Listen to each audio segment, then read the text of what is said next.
అందరికీ నమస్కారం. సాయి న్యూస్ కి స్వాగతం. ఈపీఎఫ్ఓ ఖాతాదారులకు ఇప్పుడే అందిన వార్త. వివరాలైతే వీడియోలో తెలుసుకుందాం. వీడియోను మాత్రం ఎక్కడ స్కిప్ చేయకుండా కంప్లీట్ గా చూడండి. అప్పుడే మీకు కంప్లీట్ ఇన్ఫర్మేషన్ అనేది తెలుస్తుంది.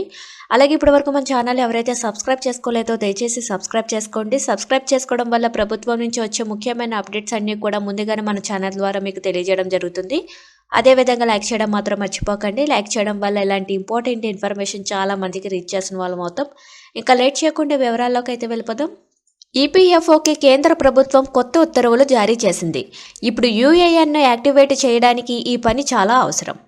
ఆధార్ ఆధారిత ఓటీపీ యాక్టివేషన్తో ఉద్యోగులు తమ ప్రొవిడెంట్ ఫండ్ ఖాతాలను సమర్థవంతంగా నిర్వహించగలరు. యూఏఎన్ కేంద్రీకృత ఖాతాగా పనిచేస్తుంది. ఉద్యోగులు ఒకే చోట బహుళ యాజమాన్యాలకు లింక్ చేయబడిన వారి అన్ని ఈపీఎఫ్ ఖాతాలను యాక్సెస్ చేయడానికి అనుమతిస్తుంది.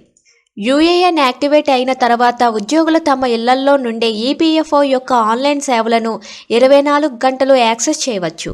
ఇది ప్రాథమిక పనుల కోసం వ్యక్తిగతంగా ఈపీఎఫ్ఓ కార్యాలయాలను సందర్శించవలసిన అవసరాన్ని తొలగిస్తుంది. ప్రక్రియను వేగవంతంగా మరియు సౌకర్యవంతంగా చేస్తుంది.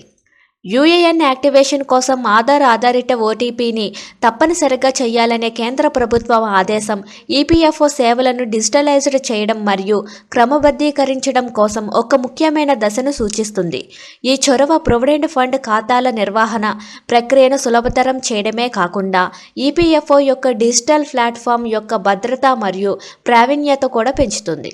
24/7 యాక్సెస్, రియల్ టైమ్ అప్డేట్లను మరియు బయోమెట్రిక్ ప్రమాణీకరణతో భవిష్యత్ అనుసంధానం వంటి ఫీచర్లతో ఆధార్ ఆధారిత ఓటీపీ యాక్టివేషన్ ప్రక్రియ ఉద్యోగులు ఈపీఎఫ్తో పరస్పర చర్య చేసే విధానాన్ని విప్లవాత్మకంగా మార్చడానికి సెట్ చేయబడింది. డిజిటల్ మరియు పారదర్శక భారతదేశం అనేక ప్రభుత్వ విశాల దృక్పథంతో అనుసంధించబడిన ఈ స్ట్రీమ్లైజ్డ్ సిస్టమ్ నుండి యాజమానులు మరియు ఉద్యోగులు ఇద్దరు ప్రయోజనం పొందుతారు. Thank you for watching this video.